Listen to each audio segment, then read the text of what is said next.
Hello, everyone. John Doyle from Optics EQ, Ron Riccuti, and we're going to talk about another Derby prep. And this one is Turfway Park, and it's probably the hardest handicapping puzzle of the weekend, Ron. Ron does our optics notes for Turfway, so he's familiar with it. If I remember correct, Ron, last year we sent out something for this race, and I think you picked the exact Cole. Well, pick. We don't really pick, but I mean, your top two horses were in the exacta. Is that right? Yeah, we had the winner Hush of a Storm. He was a little more than 6-1, and the exacta. I forget who the second place horse was, but yes. No pressure. No pressure here. No pressure to repeat. So this Ron, this is a really contentious field, right? I mean, this race is really tough. It's going to be hard to pick the winner out of this race, but I think you're going to get value, is my guess. The favorites, and we're going to go over them, could be a bit soft, and who knows? But it's going to be tough to come up with something here, but we're going to try.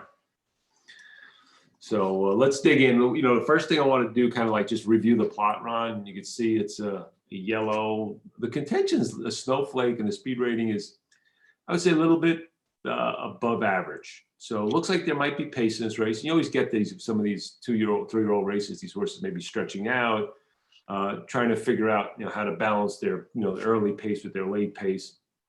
But on that surface distance plot, Ron, it looks like the 8's got a pretty good plot. Looks like he's got an advantage. Yeah, so the Q1 square is very good position here. So that's the number 8, a race, a bred Cox horse, and we're gonna, I think the best thing we're gonna probably do, we're gonna go over like the common races. There's like 3 or 4 common races that common race meaning that horses running today, they ran against each other previously. And he was the winner of one of those common races, probably the best common race out of the lot. So we'll look at him. But I think what we want to first do is, I just kind of looked at the morning line, and I guess he's kind of the buzz, or the named horse is Tis the Bomb. This is the horse that won he's finished second, the Breeders' Cup Turf as a 2-year-old, came back and ran in the Holy Bull. Let's look at that horse, Ron, because I think this horse will probably be the favorite. I think it's between him and the 8, but I just name recognition and the grade 1 and grade 2 win. I think this horse is going to be probably the favorite. Yes, him, and they have the 4 Stolen Base and the 11 Bloodline at 3-5, at 3.5 to 1, 72, right. And and the race. So Tis the Bomb. This horse, and when he first started his career, terrible kind of maiden race, ran poorly. That was on dirt. Then he won it off the turfer. Not a big speed figure, but went off the turfer at Ellis Park. And then they moved him to turf, and the horse really thrived, winning 2 stakes, won a grade 2, and then they put him in the Breeders' Cup, and he ran really a winning race, I think, but just missed. And so they kind of put him on the shelf. I guess they decided, hey, we're going to try with this horse back on the dirt. He looks like a horse that's got potential to be kind of a Breeders' Cup horse. And he did get kicked back in the Gulfstream Park. And we know like horses do improve after they get kicked back. But the problem is that he just doesn't look like he was enjoying himself at all. I mean, he just doesn't look like he was handling the track. No. And you see the keywords there. And, our assessment is he's really more of a turf horse. Absolutely. And I mean, they're still chasing Derby points here. It's all weather surface. It's not he hasn't tried it yet, but so we really, don't know 100%, but yeah, I don't know that this is really the best spot for him. I think he is a turf horse, and a good one. Yeah, he is a good one. And then you always get this, Ron, is like people say, what is synthetic? Is it turf? Is it more dirt? I mean, what form? And I don't know. I mean, I can't tell you. I don't know if there's enough data out there. I don't know even if it matters. Sometimes they take to it, sometimes they don't. That's kind of. I think generally the turf horses can take to the synthetic. Some of them just don't at all. So, it's always a mystery. Right. So this horse, I mean, in a big field like this, is going to be favorite, or close to that. And it's just a horse for me, I want to be betting against because it's just too competitive of a field. And until he kind of proves it to me, I'm going to kind of stay away from him in this situation.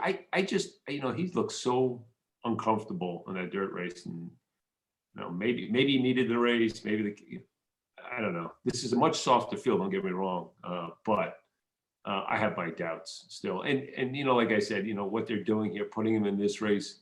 Maybe they still got the Derby on their mind, but this horse has got no shot in the Derby. I mean, I'm sorry, it's just not a dirt horse. So, a little curious about this placing too. So, I mean, maybe the owners haven't, still haven't given up hope because, hey, he's a graded stakes kind of horse on turf.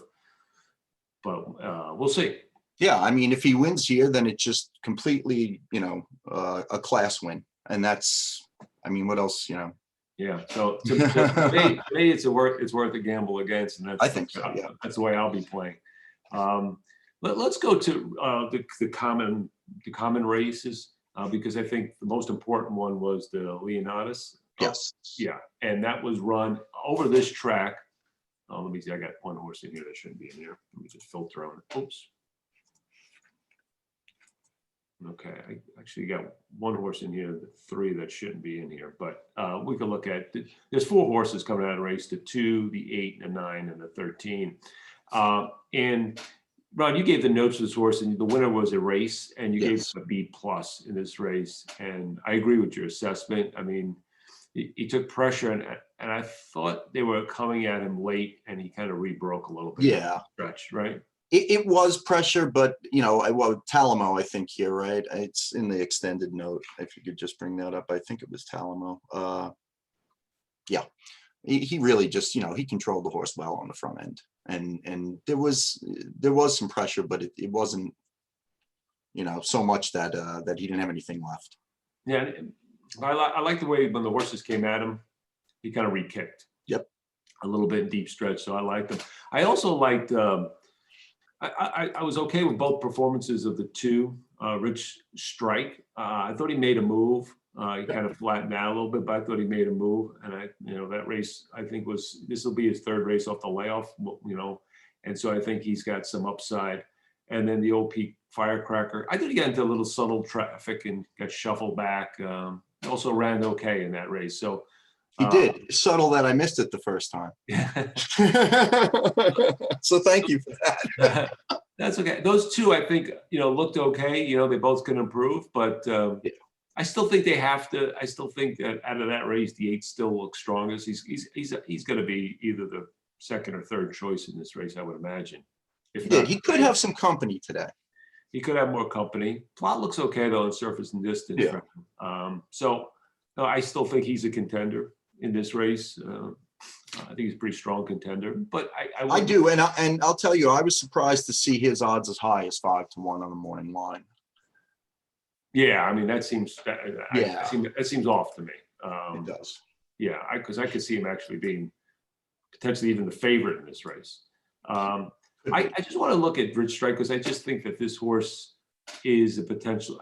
I can't believe his morning line, right? It's 20-1. Seems a little bit off to me. Yeah, that's very high. This horse started off on turf, didn't do much. And then he ran even though it was a maiden claimer 30, I'm going up in his form here. The maiden claimer 30, he broke his maiden with an A-. That's rare you see that when we're grading horses like that. So that was a tremendous effort, okay? Came back against optional claimer, ran another good race, but got into some trouble. You can see the BTL is a better than looked effort in that race. Then they kind of put him on the bench a little bit. Well, actually tried to get him in a couple of races. Don't know why, the reasons for the scratches. Came back in the gun runner, didn't run well at Fairgrounds. But I thought that was a move forward. And he's got that back, a little bit of a back number there as a 2-year-old that, that A- kind of sticks out. So I thought this horse at 20-1 in the morning line looks like a very viable long shot in here and should be considered in some of the slots, definitely. Agreed. And then the other one was the 9. The only thing I was a little concerned about the 9 is, he really hasn't made a move forward, and I'm a little concerned about his ability to finish. Like in most of his races, he hasn't closed the deal. You can see in his debut, he was kind of slow. He kind of makes a move, And I don't know if this extra distance is Did I gonna lose help, you? even though he's won, but that was his maiden race. He kind of almost got a pocket trip. So that was my little concern about him. So I would probably limit him to underneath. Yeah, absolutely underneath. Yeah. Okay. Oh, and by the way, when if Ron is going to post his optics focus report for this race with his Farrell line odds and stuff. So after you're done, you want to go to race of the day. I'll post it under there. So you just click race of the day, and it'll be underneath there when you get under optics focus. Okay. So that you know, all the stuff we're talking about gets captured anyway. So okay. So we kind of assessed that race. So we think that race came back pretty good. The other race that is a common race in this race is the Texas Turf Mile. Now that's on turf. And there's two horses that come out of that race, a Stolen Base and Bloodline. And Bloodline finished second, Stolen Base finished third. My opinion, watching the race and the notes of the race, is that the 4 had the more difficult trip. It looked like the 11 had a pretty good trip, couldn't get the job done. So out of that race, I mean, I'm probably leaning 4 versus the 11. I think the morning line has the 11 at a higher price, but they're close. Oh, and actually they're the same, right? I think they're both 7-2 or something. But for me, I would prefer the 4 out of that race than the 11. I don't know if you had any input in that, Ron. No, I just, and again, it's turf versus synthetic here, but those figs are a little light compared to everybody else. Yeah, they are. So, I mean, like I said, I think this is kind of this. Let me just look at it. I'm going to pull up Stolen Base here. Yeah, I just, this was, I just kind of like that Bourbon race. Oh yeah, no, they both run other races where they're in range, but that one was, yeah. I think the 4's got a bit more on the class side. The 11's got a bunch of, good trips. You can see the red keywords in his form. So I prefer the 4. I think the 4 is actually a win contender in here. And are we going to get another move forward on the 11? I don't know, right? Yeah, I don't think so. Maybe. I don't think so. Yeah. The thing on the 4 is, I just think this horse is, is a contender in here. And, I think Maker is one of the few guys that, I don't know much about synthetics. I don't follow, trainers in the sense that, like I follow trainers, but I don't follow them in the sense that, third off a layoff, second off a layoff. I think some of that statistics are just bogus. The reason being is that every race is kind of unique, right? And the situations, are unique. But I think overall, though, with Maker's body work, he's good at stretching horses out, and he's good at putting horses on synthetics. Yeah, he's had good meets here, Turfway, and other places where there's synthetic courses. I remember in Keeneland when Keeneland had synthetic. So he's, I have more confidence that he's going to do okay with the switch to synthetic than maybe, Tis the Bomb, for instance. I just have confidence that Maker kind of knows his horses. Yeah, I mean, he has the work there, right? Here over this track. So, I mean, that's a little bit of extra confidence, I guess. I just think, otherwise, if he didn't like what he saw, he probably, redirect him. Second race off a layoff. I think this horse is, so to me, he's a win contender too out of that race. So prefer the 4 over the 11 in that common race. And then we have another common race. It's not a stakes race. It's an optional claiming race, but I noticed the keyword strong. So you thought this race was a strong race. And you can see the speed figure actually is stronger than the figures we saw in the Texas turf race. So this looks like a legitimate optional claimer that maybe somebody good comes out of. So you have the 5 on thin ice and the 6 Legendary Laura. I think you like the 5 a little bit, and he's another big price on the morning line. I do like the 5. I wish that he had a race in between this one and the one on the 7th, like the 6 did. And the 6 is, the 6 looked good in that next race on the 11th, on February 11th. So this is the 6. And it just looks, I just haven't seen the much improvement number wise from 2 to 3 yet. You think you would see that. That's my concern about him. But there's not a lot of knocks. But I mean that would be my one knock. The 5 just looks like a progressive kind of horse, but I agree with you. It's like, well, why the spacing? But who knows? Maybe they were pointing to this race all along, when they shipped this horse here. And so, maybe they were just kind of waiting on it. So I prefer the 5 over the 6 in this race. My problem with the 5 is those 2 slow gate starts. I always concerned about that, especially in a bulky field. The horse doesn't have good gate. He could be a closer too, but slow out of the gate just is a huge disadvantage in any racing. Yeah, it's not this track, not so much. Not like obviously on a dirt track or something, but yeah, it is a concern. No, it's a disadvantage. Position-wise. I don't care. Yeah, I mean, I don't Yeah. care. I don't care if a horse is a closer, but I'm just saying when you're slow out of the gate, though, you can even a closer can get position and get in a comfortable spot if he's out of the gate cleanly. And when they don't get out of the gate cleanly, it's a big disadvantage. So that'd be my one concern with him. Maybe his last race he did not get slow out of the gate, so maybe they got some things corrected on him. But he's another big price that looks like, and you see him on the plot. He actually plots a big square in quadrant 4. So, like you said, if they heat up, I just don't know how much heat's going to be in this race. So that's the one thing. So that was the other common race, and that was a good one. Good optional claimer. And then there's another one. I don't think as much of this race, especially when you see a keyword like blanket, Ron. Yeah. That typically means, and I know you did this, it typically means the field is coming together at the end. Usually that means that the race probably is not that strong, right? Because it's, a lot of horses just kind of on the wire means maybe there's not any good horses kind of separating themselves. So I don't know. Yeah. Did you have anything on these 2 that you were? Well, the 6 had some, subtle trouble. Oh yeah, the 6 is the same. Okay. 6 is the same. Right. Yeah. So, well, yeah, he's the 6 here too. He's the 6 in the other common race. Yeah, I didn't realize that. I like him less. So I like him less now. He had some subtle trouble. So, and Dropping G's was outside there and had a cleaner trip. I mean, that's really all I would say about that. Again, that race came back a little slower than the other one. Okay.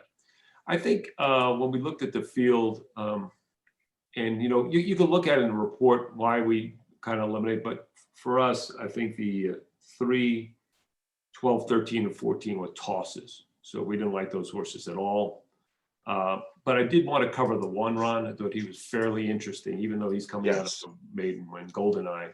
And yeah, so his debut, he's off slow, but he gained some ground. He was sprinting. His second race was over this track at this distance, and I thought this was a really good race. He paid what did he pay? 39-1. So like there'll be no one betting this horse. They're breaking a maiden at 39-1, but that was to me a pretty good race. And you had no line on this. I would differ opinion a little bit. I thought it was greenness. I thought the horse was just a little green, but he looked pretty good in that race. Yeah. And I think the race came back fairly good, for the level. And look, I'm not saying this horse is a win candidate, but this horse could find his way into the exotics. That's for sure. I wouldn't talk anyone off of him. Yeah. Right. Given with this race, and he has a good chance. Yeah. And especially with the speed figures. I mean, everyone's kind of running in the mid 80s. It's going to take I think it's going to take a high 80 or 90. To me, it should take a 90 or even 92 to win this race. Yeah. So, you got to do some projections here. So, but, still with that figure, if he gets a little bit, even if he moves a little bit up, maybe he can get a piece of it in a really very contentious wide open race. So, yeah. And like the 6, he's trained by William Maury, who has been having an outstanding meet. Oh, okay. It's good to know. Yeah, he's at 31% this meet. So all right. So did we not cover anybody else that we wanted to cover in this race? No. So let's kind of review. I would say to me, we talked about the 3, 12, 13, 14. We're tossing out of there. We don't want them any part of that. Nope. I think from looking at the common races, the common race, the Leonatus, I think some good horses come out of the 8, the 9, and the 2. For me, 2 is the best value. 8 most likely to run first or second. 9 for more underneath. And then in the Texas race, I prefer the 7, I'm sorry, the 4 over the 11 in that. So he's another win contender. And then I think we talked about in some of the other races, the 5 being also a contender based on that common race with the 6, and then the 1, maybe a long shot to fit somewhere. I mean, is that it? I mean, I don't want to put words in your mouth, but is that close to? No, there's, yeah, just you know, there's a lot of decent horses that are well matched in here. So yeah. Oh, and then our big opinion is that, you know, we're playing against the number 10 is the bomb, and we're going to try to, you know, I think with the 8 in first or second, and then maybe spreading around with some of the others in all the different slots, and maybe go a little deeper in, you know, slot 3, try to catch something. I think you can catch I mean, I'd probably be looking at trifectas in this race, trying to catch something. And I think it could be lucrative in this race, especially if some of those opinions we have around the 10 and the 11 work out. yeah, we'll and you know, I'll finalize that on the focus report with you. Okay, great. Great. Yeah, we'll post that sometime later today. We're doing this Friday for this race Saturday. So we'll post that. And also we did post the San Felipe. We also did that one. So check this video, check our other videos out. We're doing the previews of the races. I'm not going to do the New York race. The Gotham didn't look interesting to me. It looked like favorites were kind of 1-2 in that race. Be a little disappointed in that field, but the Gulfstream race was a real interesting race, and check that video out Emily and I did earlier in the week. And also check out all our videos. Ron, thanks for joining. It's been great. Good job on assessing this field and looking at the common races. I think this is a race you can have some fun with. That's for sure. I think so. I don't know that you're going to see a Derby winner come out of here. But no. Yeah. You know, most Derby runners aren't really pointing for this race. I think the last horse to win the Derby coming off a synthetic race was and it might have been this race, or maybe the next one, the Spiral Stakes or whatever it is. Yeah. Jeff Ruby now, whatever it's called, and that was Animal Kingdom. Was the last horse, and I remember prepping for on synthetic and then winning the Derby. I think it's the only horse that I remember. Oh, wait a second. I take that back. It was the other horse with Calvin Burrell. Not Mind That Bird, the one before Mind That Bird. I'm losing my thing. But anyway, you remember it was, I can remember the trainer and everything, you know, it's just, but anyway. But Burrell, so I didn't have it. But we'll see. But typically that's not been the view in the last 20 years coming from that. I just have one other quick question for you, John, because you know, you see this plot and kind of some of them haven't been on a surface, some of them haven't been at the distance yet. I kind of feel like that might heat things up in the beginning. You know, you see versus standard, you know, standard versus surface distance here, and there just seems to be a lot more activity up front in the standard. I don't. The reason what I looked at was the run styles, Ron, and they're really tilted toward, you know, presser, closer. It's even. Right. That, yeah. The E types. I'm not sure the one's really like a speed kind of horse anyway. But the reason that was the only race. He's only run 2 races. So the speed horses, the 14 is going to be out. The 3 looks a little cheap. I think the 8 really dominates the early pace, and that's why I think he's most likely to run 1, 2, 3. You know, I think, you know, if you're going to anchor your trifectas and try to spread and get some prices, I think the 8 is a horse you want to anchor in this case. I just think the others are kind of up against it. So, yeah, I mean, some of them aren't plotting on but you know, I look at the run styles and just, you know, this is almost like a speed map. You know, this is the way they're supposed to run, and then the plot really tells you their form relative to everyone else. So, yeah, that's my opinion. But who knows? They get out of the gate, you know, like, you know, what happens is, you know, like the intention could, you know, like someone could see this and say the same thing, and then maybe their intention is, let's go to the lead, you know, and then things change. But, you know, we only could handicap what's in front of us. And to me, it looks like the 8's got an advantage. It looks similar to the race that he came out of. Where he had a pace advantage. So why? Oh, and you know what? I should actually look and see why Talamo isn't on him. Yeah, well, I think Talamo's on that other horse in Florida. Oh, okay, he's got a, Yeah, see, yeah. Yep. So that horse has a sneaky chance. I think Emily, I was like on the fence, and then she kind of pushed me because she's been watching the workouts there, and she thinks that that horse is really thriving right now. So Okay. we'll see. All right, everyone. Thanks a lot for listening. Check us out. Subscribe to our YouTube channel. Please help us out there. And then check us out at opticseq.com. And thanks for listening. Good luck.